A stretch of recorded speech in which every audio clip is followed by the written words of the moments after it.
Push me out to sea, baby.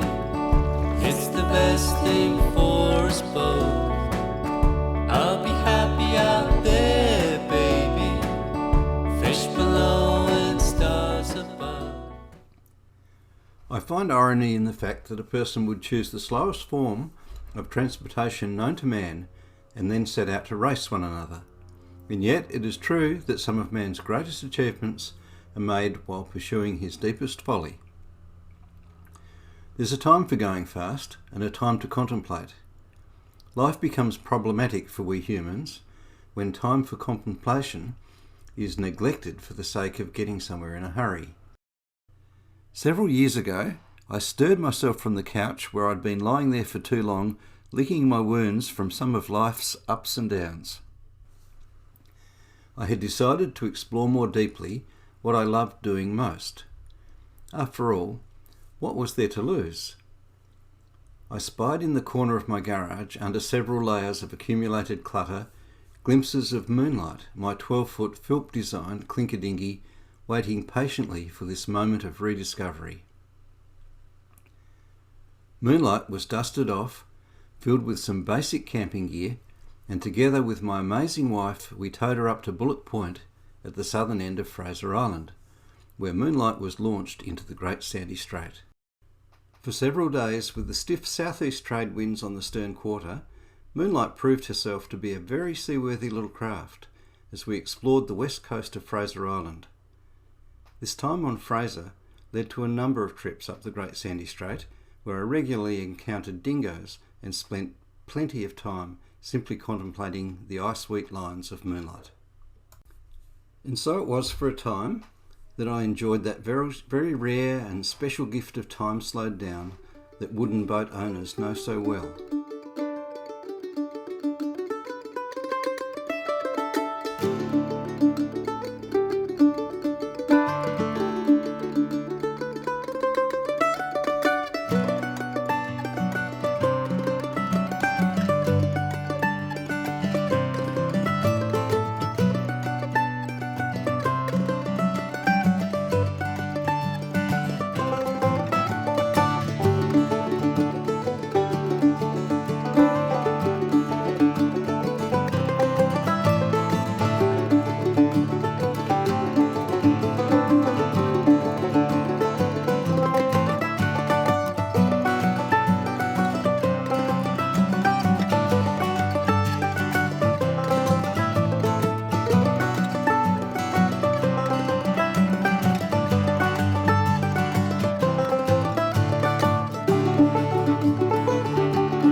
After a time I became restless with that, and before long I came upon a larger, faster and more comfortable craft, one that needed substantial tender loving care to get her back into sailing shape. Mozart was both exhilarating and fun to sail, and expensive to restore. I retraced my many journeys in Moonlight, and enjoyed being able to hide behind the security of my mozzie net in the evenings and sleep on a relatively comfortable bed. Then someone arrived in my driveway, hooked up Mozart and towed her up to the Whitsundays, where we were to catch up sometime for a sail, but that hasn't happened yet. But it will happen in time, so I look forward to catching up with you, Pete. Then along came Saffron, another sadly neglected little vessel. You would think that I would have learnt from these projects that they always end up blowing out of proportion, but now the Sunmade 20 is very close to being back under sail for the first time in a couple of decades. I'm feeling emotionally torn because just as Saffron is coming together, and she holds the promise of many new sailing adventures on the southeast coasts of Queensland, another little boat has grabbed hold of my heartstrings, and I've decided that someone else will enjoy the fruit of my labours on the Sunmade 20, which will be ready for a new owner by the end of November. Clair de Lune was designed and built by John Philp, my mentor in the early days of building Moonlight. Her home was the Freycinet Peninsula near Coles Bay on the east coast of Tasmania. And now she's sitting in my yard in sunny southeast Queensland, just waiting for me to have some more time to spend on her. But Saffron is still competing for my time, and she's just taking up precious space in our tiny little yard. I've still managed to find a little bit of time here and there to strip back some of her ageing coatings and revealing the Huon pine and Kimberley that's hidden away underneath.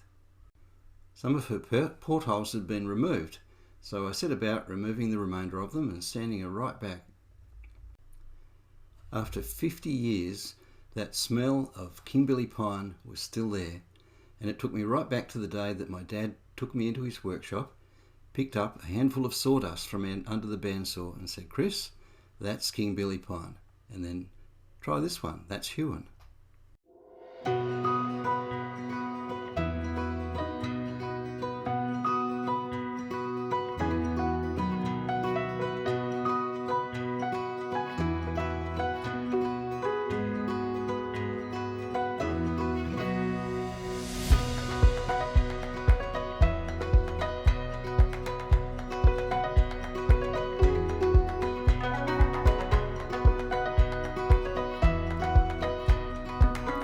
I do spend a lot of my time sanding off aging coatings and restoring timber in all its various states, a lot of floors and timber staircases. And too much of that money that I earn doing that is going into boats at the moment. But soon that'll end and I'll get back on the water and I'll be sailing and enjoying my time in Clair de Lune. Clair de Lune came with a crispy white brand new set of sails all rolled up. As I poured them out of their sail bags, I was a little bit concerned about what I might discover, having not seen the light of day for possibly 10 or more years. But fortunately, they turned out to be in pristine condition. Sails, left unseen for a long time, can often be infested with rodents or cockroaches. There was just one little spot where some cockroaches had got in there, but they do leave horrible stains on sails, and I haven't yet found a way of getting them off. I've tried all kinds of different things, from exit mould, which is a mould bleach, through to detergent and water, and it just leaves that stain deeply impregnated in the fabric. So if you know a way to clean cockroach poo off sails, I would absolutely love to hear from you. So I found some inspiration by unfolding them across our living room floor and just enjoying the textures and the quality of these beautifully built set of sails.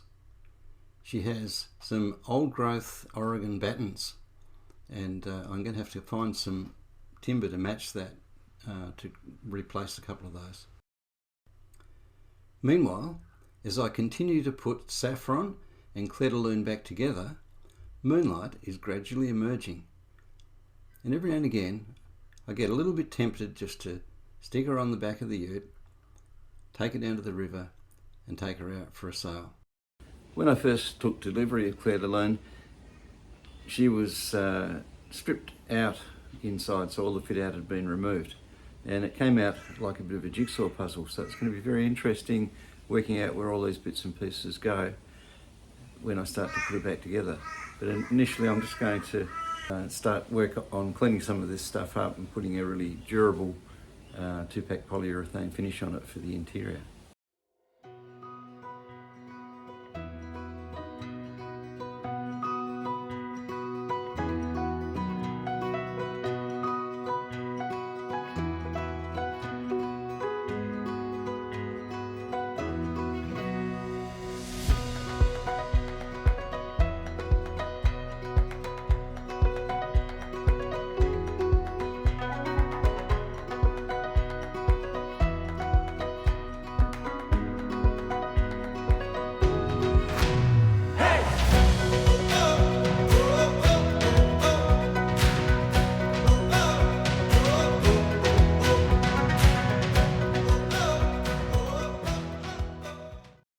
This little bug has disguised itself very effectively as a leaf, which makes it completely safe against all predators, apart from the ones that eat leaves, I guess.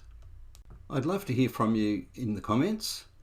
If you've enjoyed this video, please subscribe because that helps me to keep the videos coming. See you next time. Push me out to sea, baby. It's the best thing for